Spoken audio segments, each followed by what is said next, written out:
Welcome to the Brown County Hour. Coming to you from the legendary Hills of Brown, where the plum purple haze, the one nature herself drapes over the hills and hollers, inspires local characters, artists, and nature lovers. It's as though the hills themselves conspire to create a beauty and culture in the heart of Indiana. Sit for a spell and hear the music. tall tales, true stories, and current goings-on. Brought to you by folks who still know how to sit by a fire in winter And swim buck naked in summer.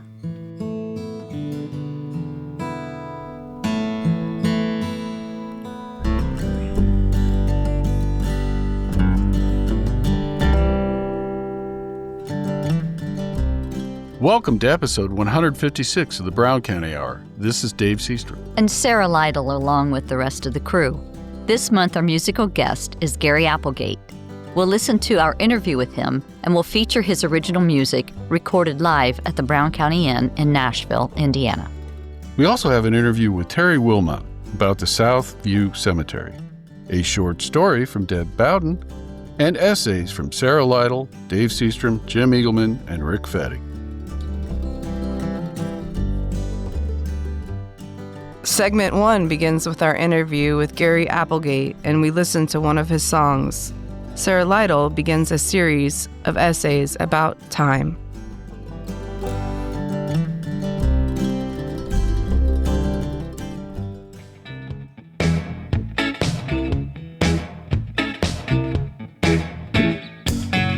My baby don't love me, not like she used to do. My baby don't love me, not like she used to do. This is Chuck Wills with Brown County Hour, and our musical guest is a familiar face in local venues and festivals throughout the region. I'd like to welcome singer, songwriter, and bluesman extraordinaire, Gary Applegate. Hey, Welcome to the show, Gary. thanks for having me. Hey, thanks for being here. You know, we have seen you in a lot of venues around town, Country Heritage Winery for one, Brown County Inn, where you played recently. Yep. But the first one I want to talk about is you were part of the Singer-Songwriter Challenge at the Playhouse last fall. Yep, I was. A lot of good, serious good performers in that thing. Serious competition. Well, you did a great job. Thank you. Yeah. And did you have a lot of fun on that stage? Yeah, I liked it. I kept thinking I want to play this venue on a more regular basis. It's a beautiful venue. Yeah. Yeah. It's a fun spot, a great place to see and hear music. So, Gary, I know most of the time you're playing out as a duo with your friend Joe Rock, Yep. and you're out as Applegate and Rock. He plays harmonica and sings. You play guitar and sing and do foot percussion. And I think that description really doesn't do it justice. Well, I'm playing a bass line too. And a bass line too. So when somebody goes to see you at a venue, they are hearing what amounts to a full band sound coming out of your instrument. Yeah. So how do you do this? Ever since I started out playing a lot of solo type gigs, and I kept wanting a bigger sound and kept wanting a bigger sound. And I explored all sorts of foot percussion devices that were out there. And then I actually, off the shelf stuff. And nothing sounded comfortable to me. Most of them you had to use sitting down. I stand up when I play. I mean, I'm just not at all comfortable sitting down. So I began putting stuff together. I started out, actually, I put pickups in my shoes. You did? Yeah, I sure did. And then I ran wires down my legs with a wireless transmitter in my belt. I ran wires down my legs. That sounds like into the thing. dedication. And there's a funny story. I was playing a venue in Madison, and it was empty, and I was getting ready before the show, and I was in the empty banquet room, and I had my pants down running these wires in through my legs, and a waitress walked in. I said, wait, let me explain. Let me explain what I'm doing here. So that was a novelty. But what happened was with the shoes thing worked. I even at one point got a cobbler to make me some very special shoes that I could put these specialized pickups in. But then it occurred to me, when I play with these in my shoes, the surface I'm standing on affects the sound. Okay. So I thought, well, you could always just bring a board with you. And then the light came on and I said, wow, how about you put the pickups in a board? So I started like that. And I initially wanted to keep it all completely organic. I wanted to use like microphone. I had tiny little microphones and switches and little tambourine sounds. And it all worked, except there's a lot of switches going off and on for various things. I have a kick drum under each foot. And then there are 4 other places where I can step and trigger these things. And it worked great in small venues. But when I got on a big stage with subwoofers and monitors coming back at me, all these microphones would open up and I'd get strange feedback loops and stuff. So one day I just got brave and ripped it all out and said, I'm going to use drum triggers and a drum machine. And I put it together. It's very crude. From looking at it, you won't see it, but it's springs and lag bolts and things like that go down and hit little triggers like you'd use on an electronic drum kit. So I have a kick under each foot. I have a snare that I use on my left foot, a closed hi-hat sound, a ride cymbal, and a triangle. So with those sounds, I essentially build a drum kit and I play it with my feet live. So when you're up on stage, you're really moving around. Yeah, your feet, I'm running in place, man. Yeah, your feet are dancing to the beat of the music, literally. Yeah. That's fantastic. Yeah, that's what I'm doing. I'm playing. I've got a kick under each foot so I can shuffle my weight from foot to foot and still keep that groove going, not have to hit a specific target every time. So I get the complexity of what you just described. How does this come across to the audience? I'm sure they're out there having a great time, but do they understand? You see them light up when they start looking at my feet. They start pointing and say, my God, he's actually playing that. And I am, And then I had my guitar hot rodded. I've got a specialized pickup in there that is an additive thing. It adds an octave below on the bottom 2 strings. Okay. So I've got bass. So you've got a drummer, you've got a bass player. And a guitar player. You're a guitar player. And a singer. And I only had to pay one guy. Well, I was just going to ask if you get, do you get paid for all 4 of those positions? No. And I keep trying to tell the club owner, man, we sound like a band. Yeah, it's a full band. They're not buying. I swear. Well, speaking of full band, you also have Joe Rock on harmonica. And so you guys met in 2008 at a festival. Yeah, we met out at Bean Blossom. At Bean Blossom. Yeah, I was hosting the open jam there, what do they call it? It's the jam on Thursday nights. Mm-hmm.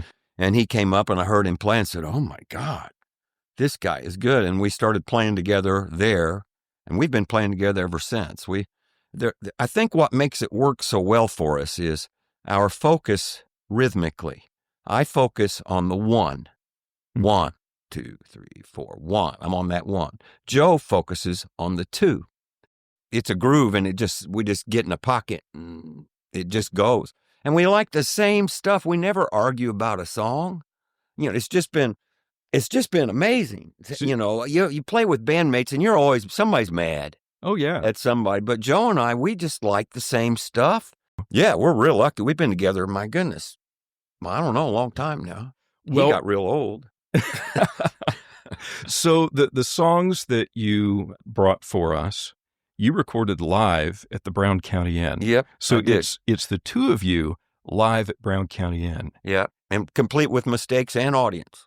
Yeah, I heard the audience. I didn't hear the mistakes. Leave me alone. There ain't nobody at home. I'm gonna build me a fence, but I won't let nobody come in. I wanna be by myself. I don't need nobody else. I just don't understand what's going on with me. We all just run in a pack, but Gary ain't gonna go for that. I wanna spend my time doing what's on my mind. Leave me alone. There ain't nobody at home. I'm gonna build me a fence, but I won't let nobody come in. I wanna be by myself.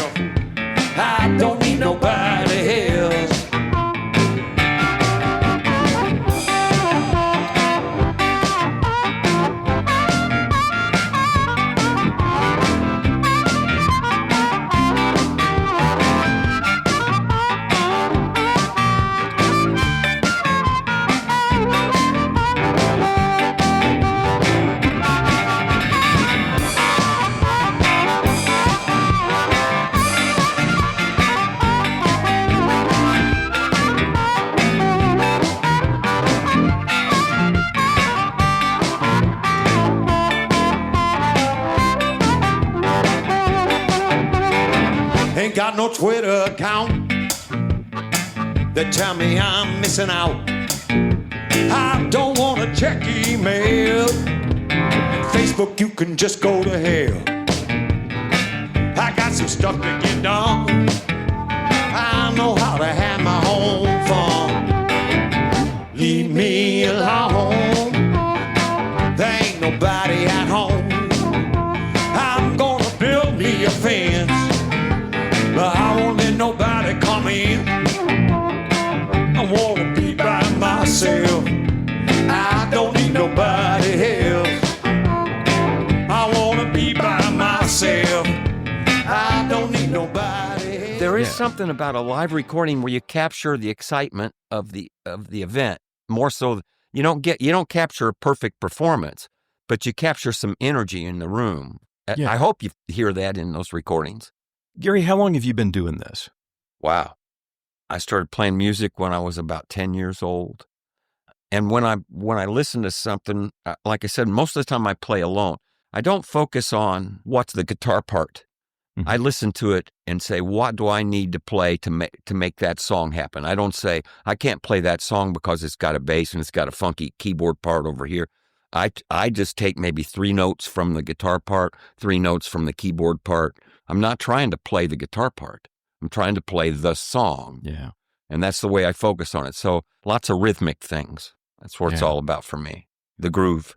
You write a lot of your own music. Oh, yeah. Tell me the moment when you realized that you had to play your own stuff out on stage. Suzette Weekly contacted me, and she said she wanted me to play in this songwriter showcase. And I said, well, yeah, I write, but I never play my stuff out. And she said, well, come and, do this thing. And I did, and people liked it. And now I'm seeing them all over the dance floor, and they're, it's our tunes. I'm like, wow. Gary, I know people can catch up with you at your website, GaryApplegate.com. Yep. And also on Facebook, they can search for your name, Yep. Gary Applegate. Do you have any shows coming up where people can see you live? I think the next one will be at Country Heritage Winery. Very good. So we'll catch up with you on your website for those dates. Well, Gary, thank you so much for being a part of our show and bringing your music. Well, thanks for having me. Yeah, we look forward to seeing you out on the stage. All right, thanks.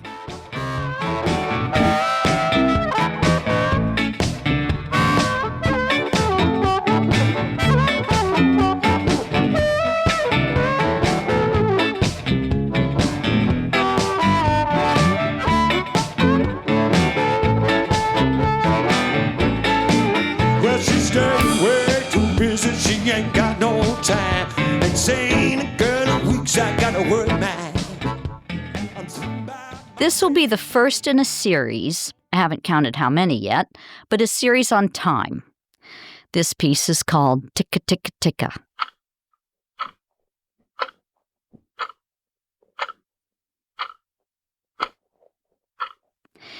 I have Pop's watch. That's all I need. That's enough. That was my dad's comment to his 6 surviving siblings seated around the table. They each took turns saying what they wanted to keep.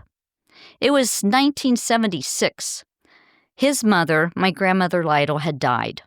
Pop Lytle died in the spring of 1956, and I was born that August. I grew up only knowing a handful of stories about him. Our people didn't dwell much in the past. But let's go back in time, you and I, to when I was young enough to climb into my dad's lap for the Sunday funnies, with my ear to his chest, hearing his heartbeat. I'd asked to listen to Pop's watch, and the answer was often, "Not today." And if he said, "All right, but you'll have to go get it," I'd scamper down, take the watch from the dresser, skip up to the recliner, hearing the "Careful now, don't drop it." Dad wound the watch, and the magic happened. I could hear 2 different rhythms. One ear to my dad's warm chest, listening to his heartbeat, and the other hearing the ticka, ticka, ticka, ticka of the watch, cool and smooth against my ear. This timepiece bridged 3 generations, and I sat there between 2 lives. One I could hug and touch. The other, only dream about and imagine. Suspended in time. I'd like to think that at the moment of Pop's death, his watch was stopped to keep the place, define the moment. But it wasn't. Holding that big gold watch in my hands held a power, though. I was holding time in the palm of my hand. I could stop time, turn back time, wind it up, and watch it slip away, as I was often accused of when daydreaming in class. Girl, you are just letting time slip away. I wasn't even holding the watch then, though. Quickly and sadly, I turned my attention back to the room, feeling the same way as when Dad said, "All right, that's enough. Put Pop's watch back on the dresser. You don't want to play with it and break it." Oh, but I did want to play with it. I wanted to play with time. Now I use daily meditation to stretch and soften and play with time. I'm still drawn to the ticking of a clock. It soothes me into slumber, eases my tension, and it can also keep me awake. If that happens, I just put a pillow on it or move it to another room. I know how to take out time. Some people say they'd like to turn back time. Well, I don't want to go back. I'm not the same person I was then. Looking back to see how you've changed, what impacted you, how you might make different choices and not make the same mistakes in the realities of today, this day, I find that could be helpful from looking back. But even the good times, they're fun to remember.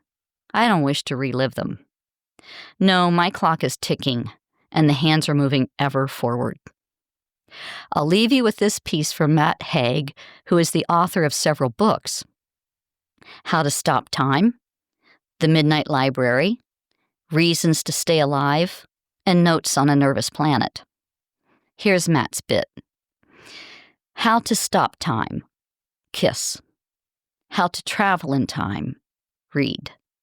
How to Escape Time, music. How to Feel Time, write. How to Release Time, breathe. So for now, this is Sarah Lytle at the Brown County Hour with a piece on time. Ticka, ticka, ticka.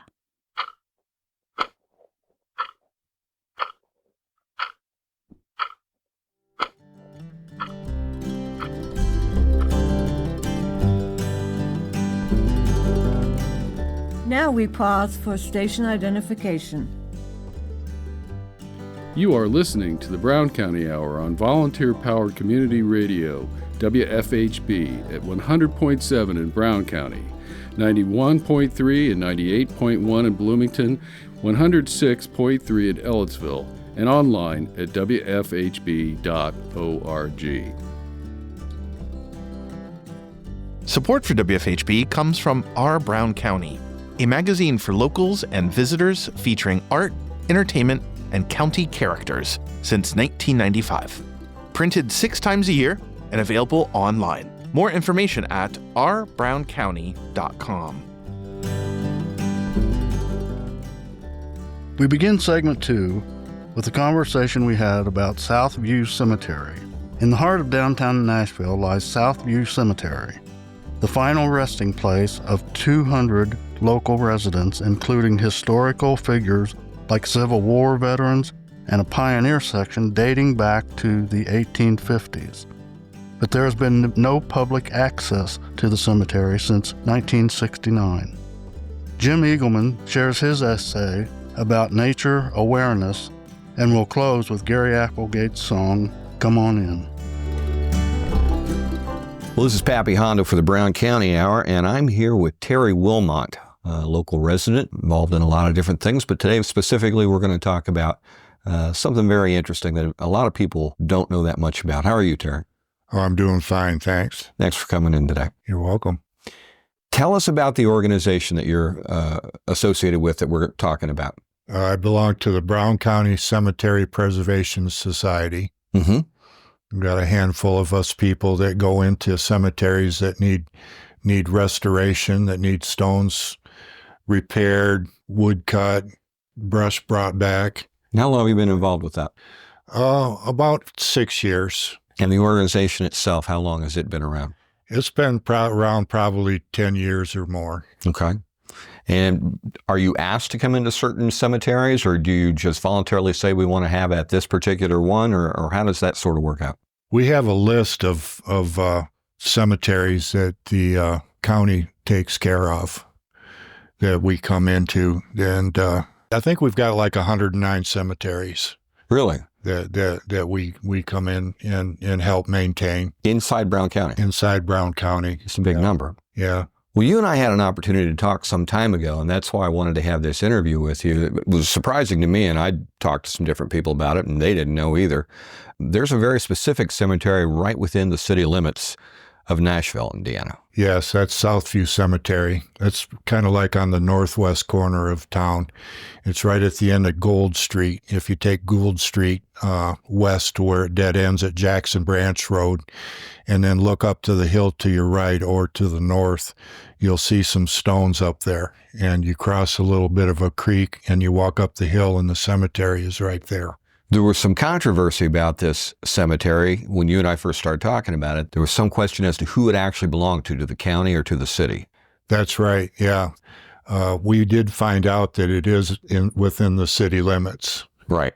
But for a while we didn't really know. And that has made it difficult to find somebody to talk to about accessing it. Is this correct? Correct, yeah. Yeah, the cemetery is currently landlocked.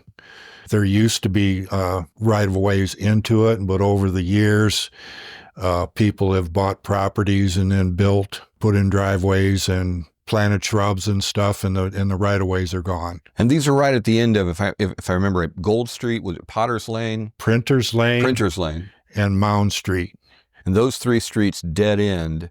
Right at the cemetery. Right at the cemetery. Go past some folks' houses, and they've been developed in one way or another. They've been developed. What's have you been able to talk to anybody with the city in terms of what their position is on this? We have, but we haven't been able to get anywhere.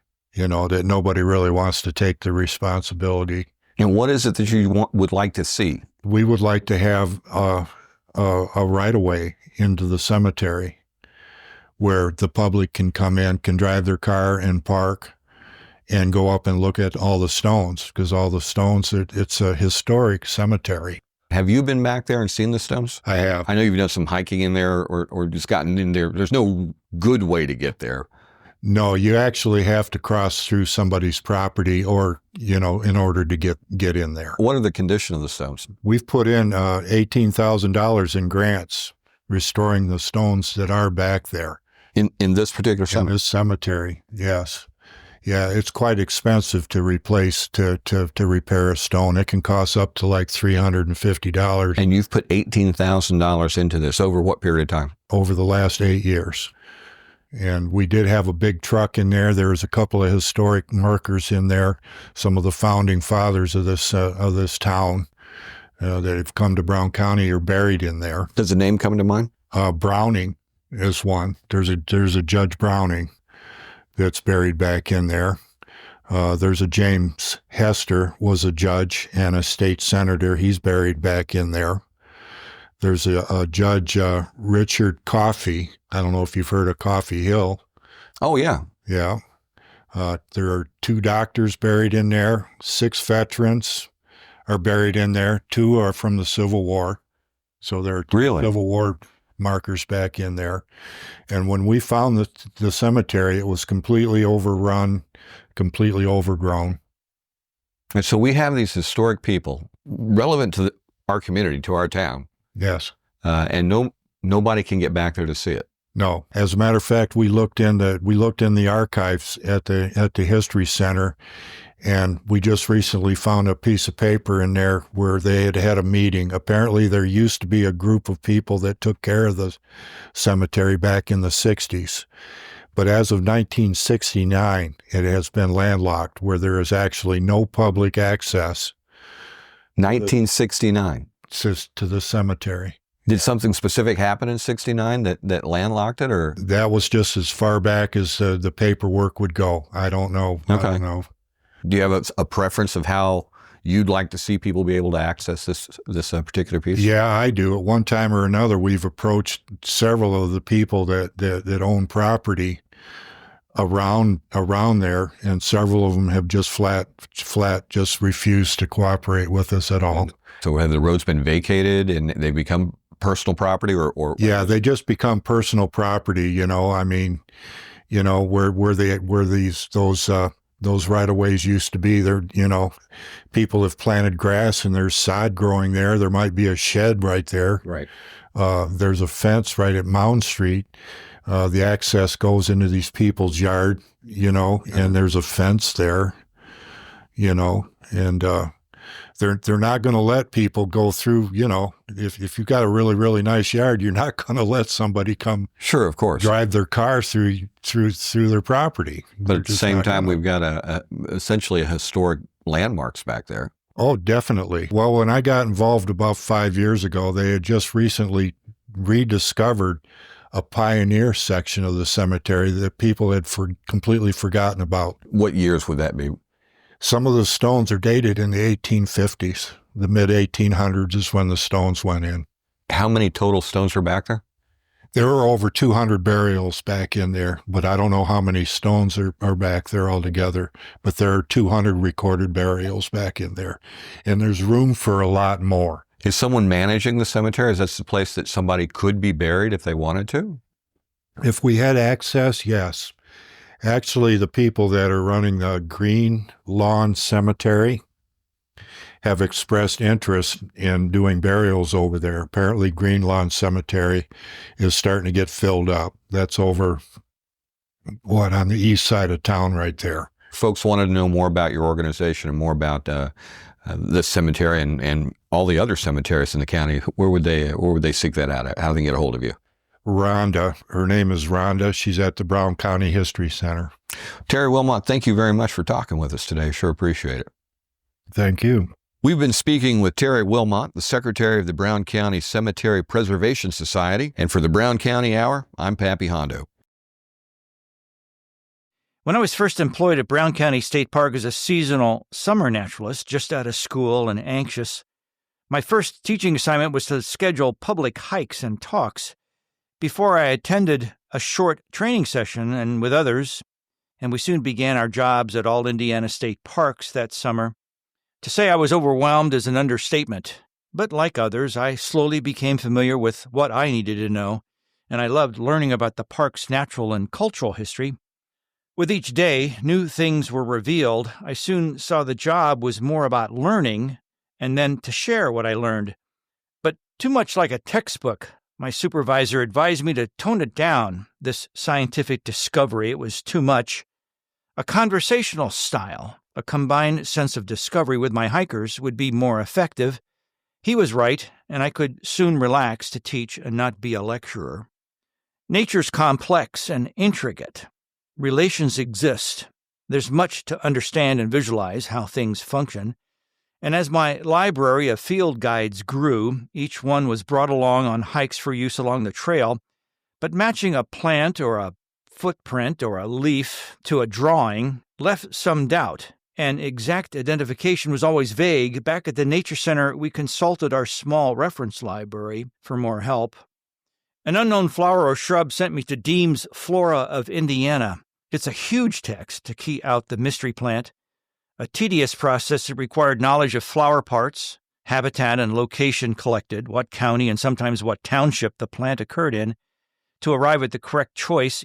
Each step in the key proceeds from general to specific, but there are often similar or separate species within the genus, so much closer scrutiny is needed. And as a check, if I wish to see Deems' own collected version to compare, several herbariums connected with universities were listed. The entire process took me nearly all morning, but I was now rewarded with knowing the ecologic niche of the plant, how it might feed pollinators, birds, and other wildlife, any medicinal qualities the plant had, or its role in forest health. But unknown insects presented a whole new challenge, and my friend, a budding entomologist, was put into service. Happily, he jumped at the chance to see a new beetle, to us, or to key out an unknown moth. His visits helped me get a better grasp on the multifaceted role of forest insects, bugs, and butterflies. Insects are cool, man, he'd say, grabbing his collecting net and out the door. I took a college course in mammalogy one summer at the field station. We were to trap a variety of small and medium-sized mammals using snap traps, baited with peanut butter. I collected several shrews, voles, moles, and mice that we made into study skins, and their skulls were cleaned. Larger mammals sometimes required additional student help. All the specimens were to be added to the university's collection back on campus and used for further study. Slowly and over time, I felt confident about mammals, maybe a little bit more than other areas, but still, I had a lot to know. Now, years later, but still faced with many nature challenges, IDs, and what's that? And these inquiries, there are now apps on our phones that can identify many things. They're user-friendly and free, or mostly free, and everyone has a phone, so access to anything you wish to identify along the trail is now possible. I say anything, and it's nearly true. Seashells at your feet, constellations overhead, annual and perennial plants, bird songs, wildlife footprints, animal calls, and feather patterns, migration routes, leaf shapes, wood types, on and on. It's enough, says a friend jokingly, to put an old naturalist like me out of business. Ha! I welcome that change, I told him. Now more and more of us can enjoy a walk through the woods or in our gardens in our land, and with our family perhaps to see a new bird and wonder what it is, and the answer is right there in our hands. And as an educator, and with a mission to teach, what could be easier? One of the newest apps I saw comes from Purdue's Forestry and Natural Resources Department. It's called iForester. It came about from a collaborative effort between mechanical and industrial design professors and Purdue's Institute of Digital Forestry. Still in the works, its target group are those landowners who wish to know more about their woodland property. And since the majority of forest land in the U.S. is privately owned, and many Brown County landowners are in this group, the app can help make important decisions how to manage your woodlot. The app can measure total tree height, and with diameter it can estimate the volume. Knowing a tree's volume or biomass will make it possible to estimate how much carbon it can sequester. And this could be a valuable way to assessing a plot of land and how management practices might affect the environment. Times have changed from my college days of lab practicals, field trips, and term papers. For any natural resources student these days, or for any student that matter, a laptop and access to a wall outlet would get you through a lecture. What they may miss, they can Google it. And what they need to include in a report, AI can help. Zoom meetings take the place of what we used to call eco-lunches. It was a brown bag affair at noon, and the big topic of the day with our professors was discussed. I suspect from all of this, we will know more about the environment we live in, and what plant that is, and how to tell what a fox sounds like, or what wildflower that is that's in bloom. Awareness leads to appreciation. Appreciation leads to understanding. And understanding how things operate in our big old natural world, that's a good thing. Jim Eagleman for Nature Ramblings, the Brown County Hour. Talk with you next time.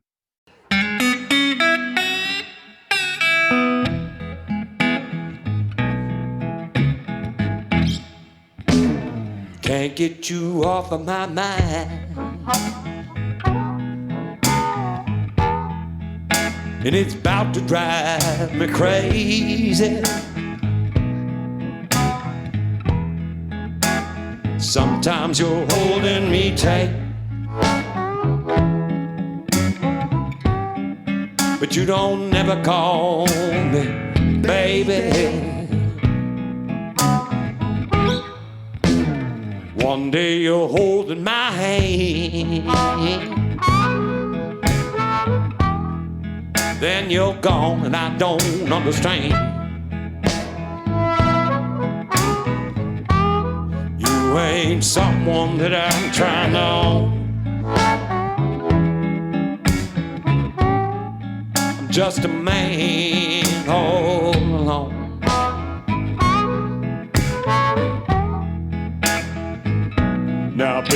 come close to me tonight, it won't be wrong.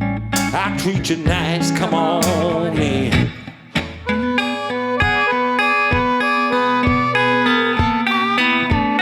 I like your look, I like your style, and I love that sexy little smile. But darling, you're so much more than fluffy, pretty stuff. I love how you don't give a damn what they think of where you stand, darling. I don't think I'll ever get enough. Seem like I messed up my life. I didn't want nobody, baby. Now I think about you day and night, hoping and wishing and begging for maybe. I don't want no text on my telephone. I need you here, girl. Come along, come on in.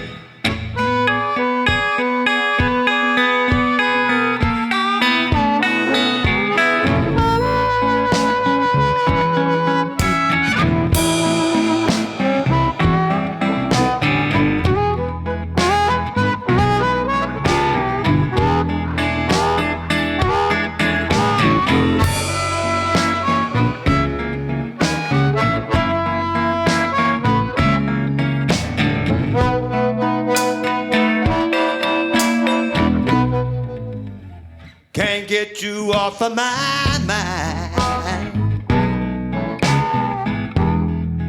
and it's about to drive me crazy. Now I think about you day and night, hoping and wishing and begging for maybe.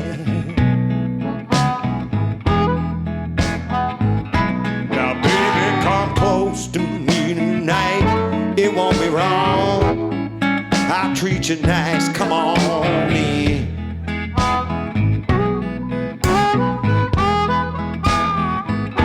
Now honey, come close to me tonight. Feel so strong, it might be right, come on in.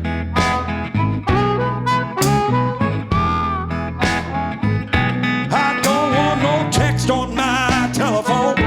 I need you here, girl. Come along, come on in.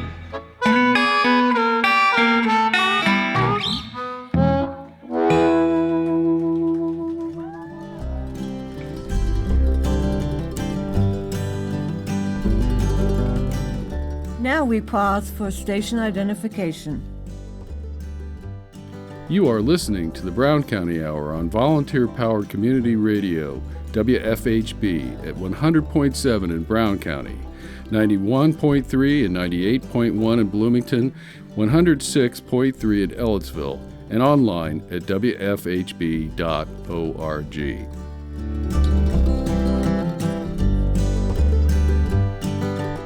Support for WFHB comes from the Brown County Inn, located just off the main street of Nashville, Indiana, at 51 State Road 46 East.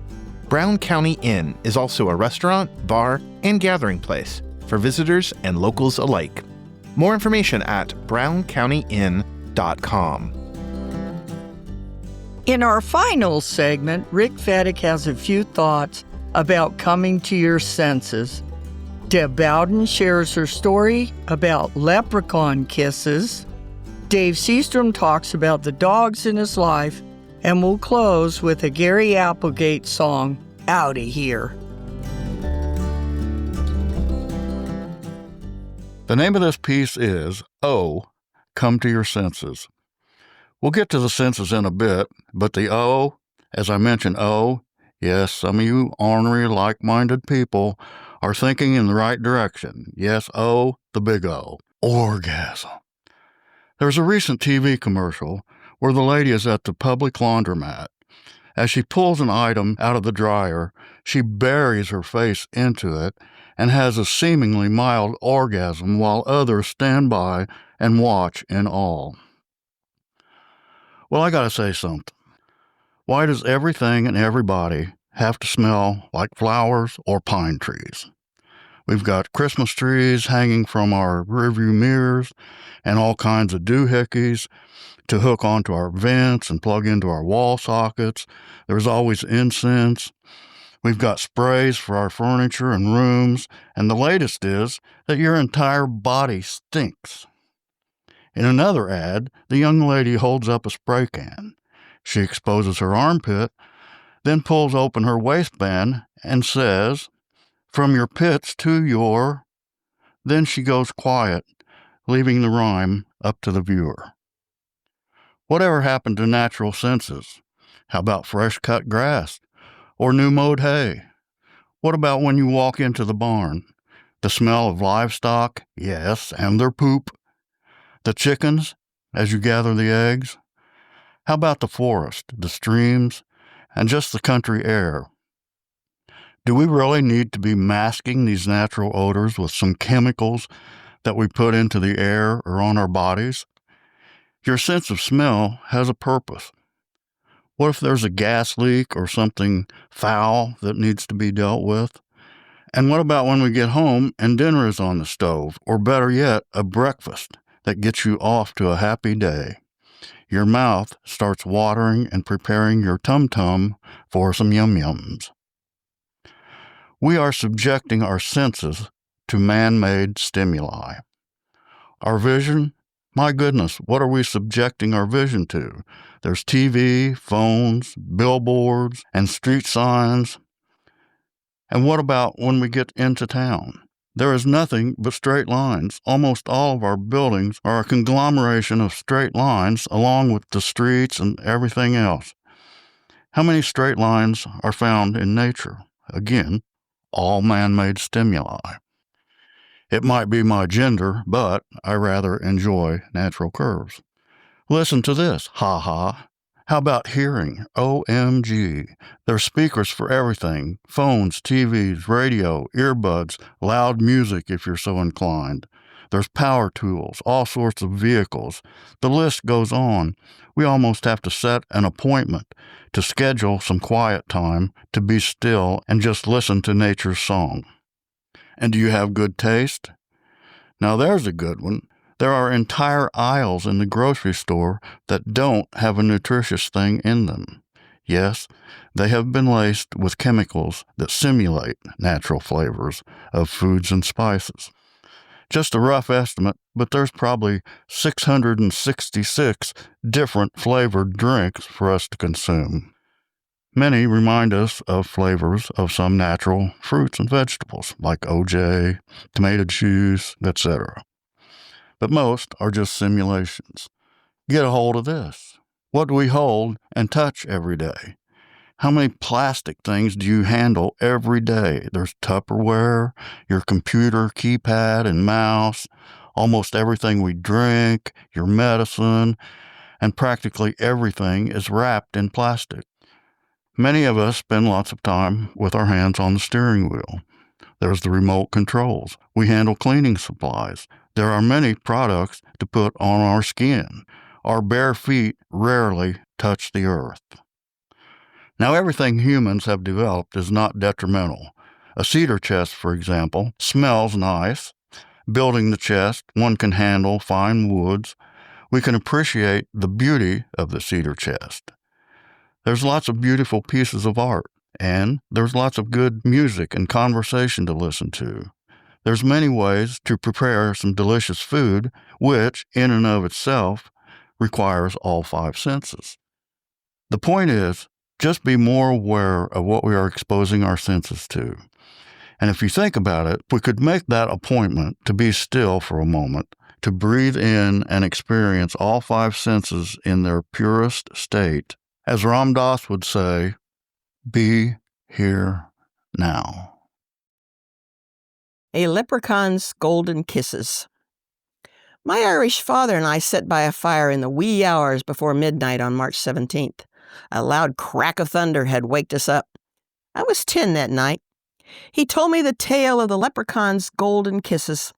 He was a great yarn spinner, but swore this was true because it happened to him. As the story goes, if a storm, heralded by a great crack of thunder, starts after midnight and ends before daybreak on March 17th, the rising sun might expose glimmering gold on the grass. It must be on a third year by leprechaun time. These golden drops are magical kisses that a leprechaun father gives his children every 3 years. If the crashing thunder startles him as he runs before the rain, he might drop his golden jar and the kisses scatter on the ground. He can't stop to get them because the rain will make him visible. If a human under 18 uses a golden canning jar with a matching glass lid, only that's going to work, you see, to gather the kisses before the sun completely rises above the horizon, these pieces will remain and not turn into water. Each time the owner eats one, he'll see a vision of their next 3 years, possible decisions with their outcomes. If they eat them sparingly over their lifetime, they can see their whole future in time to make changes. It could guide them to happiness, long life, and success. I thought it was a great story, but I didn't believe until my father pulled out a golden glass jar which held 3 kisses. He took one out and laid it on the table. I watched it as it melted into a water puddle. Then we ate the last 2. I shared a vision with him about our future together over the next 3 years. The legend was true. I was excited, but also sad knowing that he sacrificed the knowledge he could have learned from his last 3. He smiled and shook his head. You can share 3 of yours with me over time. Then he handed me the jar, and we sat by the fire until daybreak. We looked outside, and glistening among the water droplets were spots of gold. They looked like little Hershey's Kisses wrapped in gold foil. At first I thought my dad had planted leftover Christmas candy in the yard. But remembering the water puddle and the vision, I rushed out and filled my jar to the very top, even shaking it so I could get more in. I have guarded that jar for many years, only sharing the 3 I owed my father. Now I have an Irish daughter myself, and a vision told me it was time to share the legend with her. Tonight, on March 17th, a crack of thunder will herald the leprechaun bearing gifts. I'll share my last 3 with her and pass the jar so she can collect the magical kisses. Now, I'm not sure if the legend is only known to the Irish or if others tell the tale too. Maybe it's not passed down. But I know there's Irish here in Brown County. So in the wee hours of St. Patrick's Day, a huge crack of lightning heralds a heavy downpour which ends before daybreak. Look outside. Take a golden canning jar with its matching glass lid with you. Your chances are slim. It must be on a third year by leprechaun time, and you have to be under 18. Maybe a leprechaun is shocked by the thunder and drops his children's gifts. Maybe he holds on to them. And maybe it's just pure blarney. But maybe, just maybe, you'll see the gold shining among the raindrops on the grass. Take a chance and believe. There was a dog in my family before I was born. And with very few exceptions, there's always been at least one furry family member in my life. There were a few years when I was traveling, it really wasn't practical to keep a dog. But as soon as I settled down, we adopted a dog, and it's been an unbroken chain ever since. When we moved to Brown County, there were lots of dogs that roamed our neighborhood. In those days, we communally fed the dogs from an old refrigerator drawer that was repurposed, that I always kept full. This food was for any dog that needed it, and there were often dogs that I hadn't seen before helping themselves. In my life, I've purchased only one dog. We gave $30 for a red-boned coonhound puppy named Daisy. She was a bit wild, and one day she disappeared and we never saw her again. After that, every dog we adopted was either a gift from a friend or a dog that chose us. We also had a long line of 3 generations of dogs that were born on the ranch. Bugs mated with Casey, and they begot Rose, who mated with a coonhound named Sooner, and they begot 8 puppies. We found homes for 6 of them and kept 2. After much discussion, we decided to spay and neuter all of our dogs. This outlook was in line with the thinking that it's not possible to adopt our way out of the overabundance of dogs and cats. The best solution is to prevent unwanted birth. Dogs have a way of accumulating, and when my son got back from the Navy, he brought his dog Casey, and then we had a total of 6 dogs. While this was a lot of fun, we had a bona fide pack that wasn't easy to control. In those days, our dogs were free to roam the thousands of acres next to us in Yellowwood State Forest. When our neighborhood became more populated, we lost a dog to the road, and it was time to make a change. In response, we set up an invisible fence, and our dogs have been safely confined to 5 acres ever since. Dogs don't live long enough, and before long, we were down to 3. As each one grew old and passed on, we made a commitment to only acquire our dogs from the animal shelters. Several years ago, an old friend sent me a link to an animal shelter in Anderson, Indiana. They were featuring a black pit bull puppy named Wilson that was Dog of the Month. Much had changed since I had adopted a dog, and when I called, the interview lasted for more than an hour. Mind you now, I wasn't committing to the adoption. I was just trying to find out if I qualified. Because there had been no commitment, I didn't tell my wife about the call. Imagine her surprise when she was told over the phone that our adoption was approved and we needed to make an appointment to pick up our new dog. Needless to say, I had some serious explaining to do. Wilson outlived our other dogs and needed a companion. This time, we took Wilson to the shelter to interview other dogs. Eventually, he chose Max, and the 2 of them were best friends for the rest of Wilson's life. When Wilson passed, Max took to the sofa and showed little interest in being alive. Since it worked so well the first time, we decided to do the same for Max, and we let him choose his own companion. We went to 4 shelters in 4 different counties, and he interviewed 4 dogs that didn't make the grade. There were some that he didn't like, and there were some that didn't like him. Eventually, something magical happened. On a very cold and snowy day, we drove to Owen County and met a promising young lady named Molly. What happened next can only be described as love at first sight. Even so, it took another hour-long interview on the phone and 3 visits with Max before they would let us take her home. A year later, their romance continues. Max is almost 11 years old, and Molly will be 2 this spring.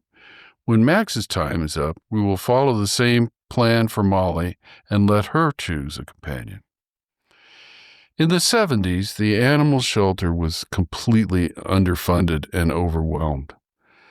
Sadly, many cats and dogs lost their lives because there weren't enough adoptions to keep up with the numbers of animals that kept showing up. I am pleased to say that today, Brown County has one of the finest animal shelters in the state, and no animal is killed for lack of adoption. This is Dave Seastrom. See you next time.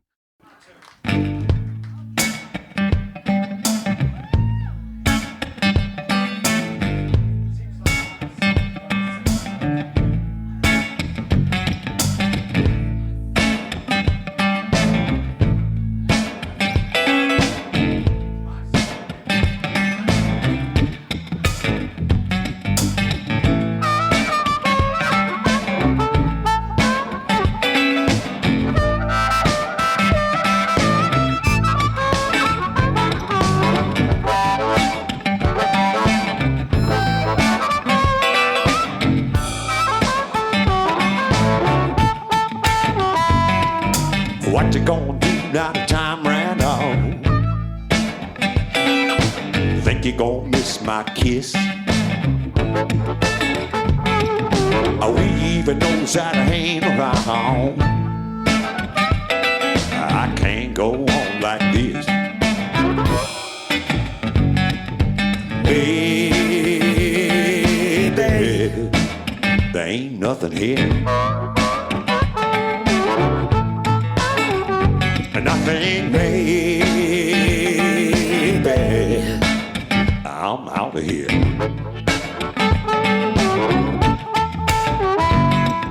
What what you gonna do when the nighttime falls? Will you still be glad that the work got done? You're way too busy, baby, can't you see? Doing too much, but it ain't with me. Baby, there ain't nothing here. Nothing, baby. I'm out of here.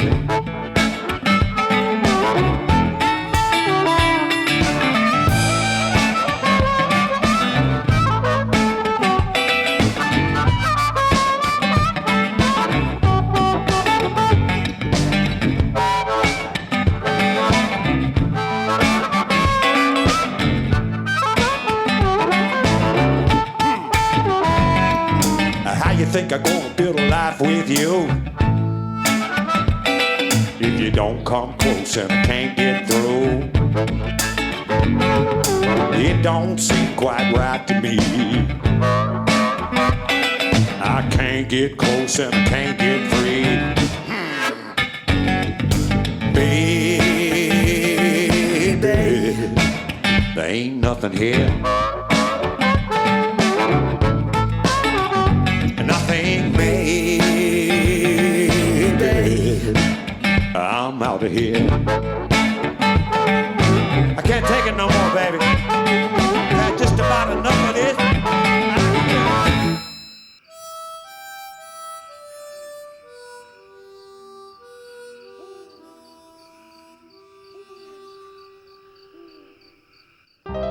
Thanks for tuning in to episode 156 of the Brown County Hour.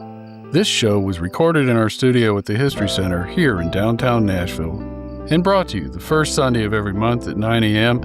and the second Wednesday at 6 p.m. and anytime online. Be sure to look for us on your favorite streaming services. The Brown County Hour is brought to you by a diverse group of folks who believe, now more than ever, the world is for everyone.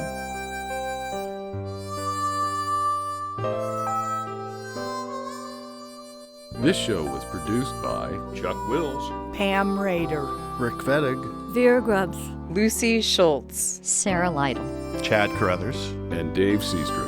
We would also like to thank Slats Klug for our theme music.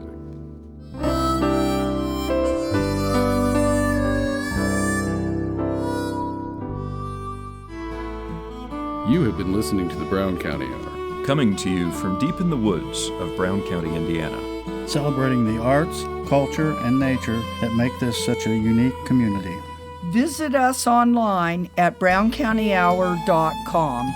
The Brown County Hour is a production of WFHB. Volunteer-powered, listener-supported community radio for South Central Indiana. Take me back to my home, Brown County home.